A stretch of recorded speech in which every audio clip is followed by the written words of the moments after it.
This is the second part of a series of presentations on the Opium Wars. My name is Sean Han. I'm in grade 8, class D of Huitong School, and today I'll be discussing the Second Opium War.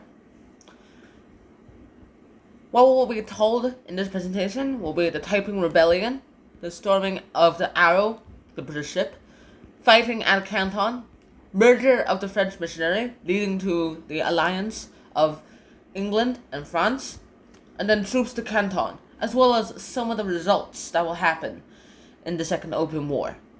What you have to understand are these few points before we actually go ahead and start. In the First Opium War, I'll just write OPW, the British were able to go ahead and make ports in China more open, as well as being able to go ahead and trade into them as well too. The only thing that they weren't able to do was Christian missionaries sent inside. They were able to still trade freely among the Chinese, and they now have Hong Kong.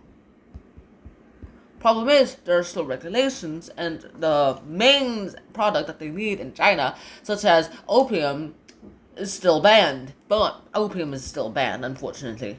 And the British really needed to fight another war so that they can win it, because they have advanced technology compared to them. I mean, look at this. How do we expect these kinds of boats to be able to fight this kind of steam-powered ship? It's almost impossible, isn't it?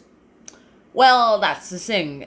It's actually kind of possible too, but the thing is, these cannons were pretty terrible at aiming at them because they were slower compared to the ships. And the British East India Company literally brought their own little steamship to be able to masterly destroy them. Like, the steamship was OP. And then, of course, the British started attacking Canton. And the British were actually more than eager to go ahead and start opening more trade ports towards their own places for Western missionaries to be able to come in. They were more eager to do that, and that was their plan, and they really needed to reignite hostilities, and then they found it. This is the Arrow, which is basically, it's called the Arrow, it's not an arrow, it's a ship of the British East India Company. It was boarded by Chinese officials, and they arrested a lot of Chinese crew members and confiscated a lot of opium. They were arrested mainly for the reason of smuggling. They couldn't arrest the British officials though. And with that, of course, there's so much hostilities will happen. They were able to renew hostilities, and the British started attacking Canton, more or less bombing it. Oh, and one more thing that could have actually helped smoke the flames of renewing hostilities. It was said that the Chinese allegedly, keep that word in mind, allegedly put down the British flag, and put it up with a Chinese Qing flag. And so, of course, I'm pretty sure the British are pissed off with that. Another thing that actually added to China's problems at the time was that the Taiping Rebellion was happening, and which is a rebellion of peasants from 1850 to 1864, and they really couldn't actually afford to actually fight them and the British at the same time. So they were able to quickly quell the Taiping Rebellion, and then they started fighting at Canton. Of course, the British won, and then somehow one of their steamships were actually damaged, and so the Chinese won some battles, but they didn't win the war. They won few victories, but they just went ahead and, well, won a few things. So this is basically what happened. The British were eventually victorious. They went ahead, had the Battle of Peking, which is basically an attack on Beijing. And then a French missionary was killed inside the Qing Empire, so the French decided to join in on the battle. And then, of course, this is what happened. The French decided to join in on the battle, and then an Anglo-French force started attacking China. The Chinese literally had 220,000 soldiers.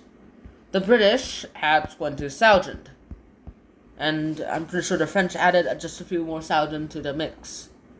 Regardless, the French and the British were highly outnumbered, but how did they go ahead and slay the dragon, aka the Qing Empire? Well, Way better technology. It's not that the Chinese didn't need it to trade with the West. They really wanted those new technologies. It's just that the technologies that the British showcased, such as the globe or some sort of astrolabe. The Chinese literally had their own versions of it invented already. It's just that they lacked the steam power. They lacked the steam technology to go ahead and make things. They lacked that technology. That was what they needed to trade with and for, but I guess they didn't realize those existed until they fought this battle. And another terrible addition for the Chinese army was that most of them were opium addicts. In fact, whenever a British or French troop or British French troop went ahead and stormed a tower of China, a fort of China, they literally found opium pipes literally everywhere. They found opium pipes near the cannons. They realized that the Chinese were addicted, and the British, they weren't really addicted at it as well too. Neither were the French. They were pretty standardized compared to, well, evidence of what they found here. In the end, they also sacked Canton and they deposed the governor and literally replaced him with a more reliable governor, shall we call him? And in the end, China lost. Britain got its tea and silk and tea. So much tea. And that is the end of my presentation on the Second Opium Wars. Thank you so much for watching this presentation, and I will see you in my third presentation of the Opium Wars. Bye bye!